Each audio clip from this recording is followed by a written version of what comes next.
Yaxınlaşan tələbələrimiz eləcə də valideynlərə ən maraqlandıran suallardan da biri budur. Diplom tanınmağı Azərbaycanda. Biz daha çox doğru informasiya verdiyimiz üçün tələbələrə bakalavr, magistr pilləsində qurum olaraq Təhsil Nazirliyinə yönləndiririk ki, sistem olaraq məzun olduğunuzda tələbələr, onlara da eynilə bu məlumatı veririk ki, diplom tanınmağı daha çox səlahiyyətli qurum olaraq Təhsil Nazirliyinin əhatəsindədir.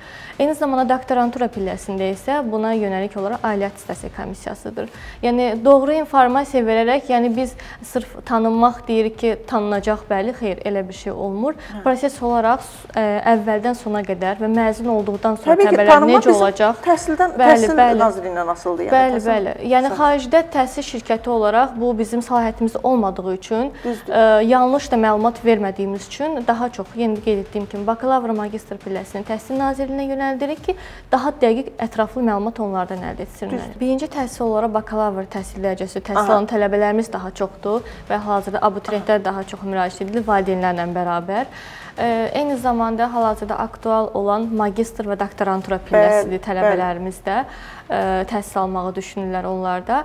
İkinci ali təhsil olaraq, bəli, bakalavri bitirmiş tələbələr var ki, yenidən ixtisasını dəyişib, yeni bir ixtisasdan təhsil almaq istəyirlər. Yenidən bakalavr təhsil dərəcəsi üzrə onlar üçün uyğundur.